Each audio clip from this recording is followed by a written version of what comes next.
What an honor it is to be here on Martin Luther King's birthday weekend.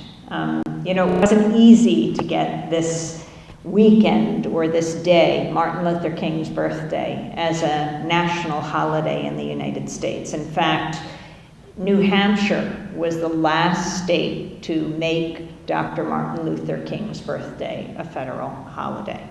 It took a lot of work. Arizona was forced to honor it through a tourist boycott. But now it is a federal holiday, and there is so much we can take from this man, this prophet, this pioneer's life work. Just a few months ago, the National Memorial to Dr. King was dedicated in Washington. President Obama said of Dr. King, if he were alive today, I believe he would remind us that the unemployed worker can rightly challenge the excesses of Wall Street without demonizing all who work there.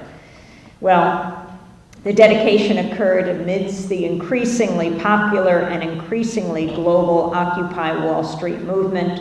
What Obama left unsaid is that King, were he alive, would most likely be protesting Obama administration policies.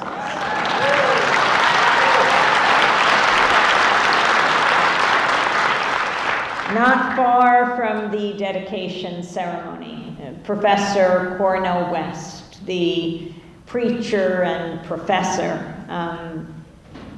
who grew up in Sacramento, was being arrested on the steps of the U.S. Supreme Court. He said before being hauled off to jail, we want to bear witness today that we know the relation between corporate greed and what goes on too often in the Supreme Court decisions. We will not allow this day of Martin Luther King Jr.'s memorial to go without somebody going to jail, because Martin King would be right here with us, willing to throw down out of deep love. So Dr. Cornel West, the Princeton professor, was arrested along with 18 other people, declaring solidarity with the Occupy movement all over the world. He said, because we love poor people, we love working people, and we want Martin Luther King Jr. to smile from the grave that we haven't forgot his movement.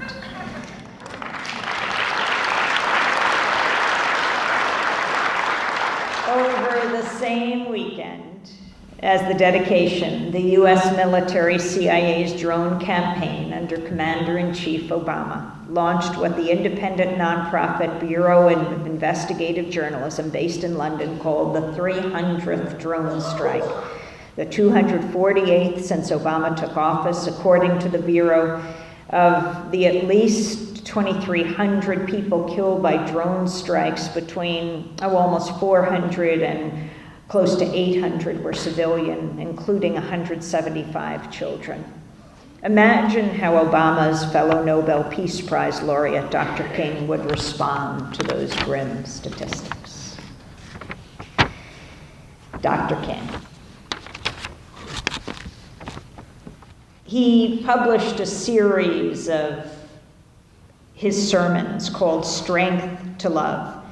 His preface began, this is back in 1963. In these turbulent days of uncertainty, the evils of war and economic and racial injustice threaten the very survival of the human race. 3 of the 15 sermons were written in Georgia jails, including Shattered Dreams. In that one, he wrote, to cooperate passively with an unjust system makes the oppressed as evil as the oppressor. He revisited the idea of shattered dreams 4 years later, 8 months before his assassination, in his speech called Where Do We Go From Here?, saying our dreams will sometimes be shattered and our ethereal hopes blasted. Let us realize the arc of the moral universe is long, but it bends towards justice. Earlier in that same year, a year to the day before Dr. King was assassinated, on April 4th, 1967, at Riverside Church, Dr. King gave his, famous address if you listen to Democracy Now! Every Martin Luther King Day, which you'll hear on Monday.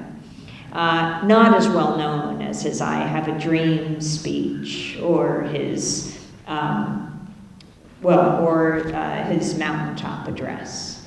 But it was his speech about why he opposed the war in Vietnam.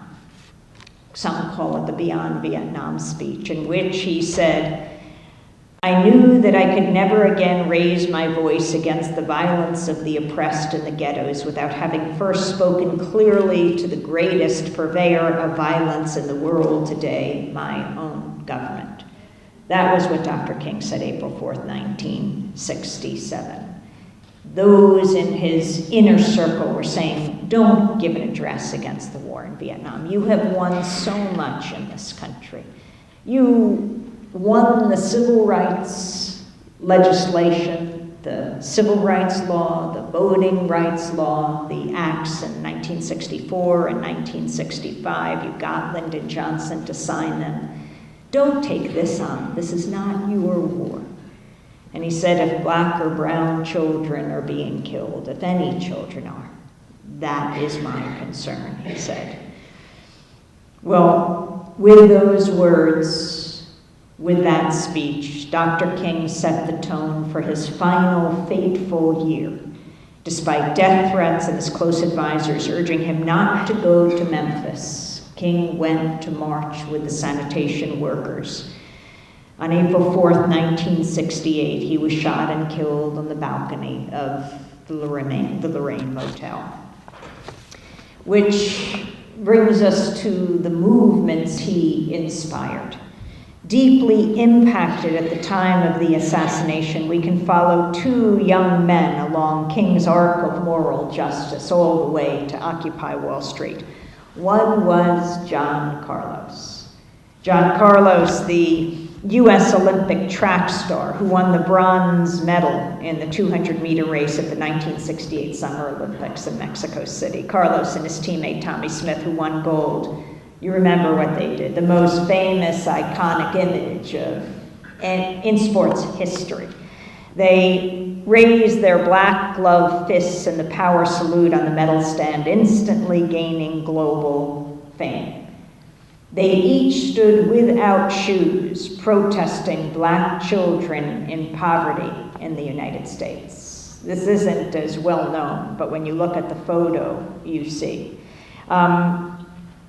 Also, John Carlos wore beads to protest lynching in America. And he zipped up his jacket, his sports jersey, in solidarity with working people in the United States.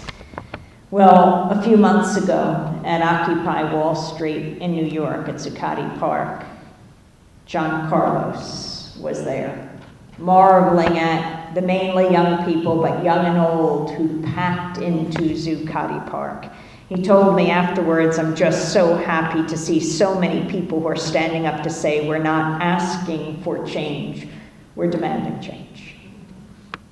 The other person is Reverend Jesse Jackson. He was with King when he was assassinated. Well, a few months ago at Occupy Wall Street, the New York Police Department seemed to be making a move on Occupy Wall Street's first aid tent, and Jackson happened to be there. He was just days past his 70th birthday. He joined arms with the young protesters defying the police. The police backed off, and the arc of the moral universe bent just a bit more towards justice.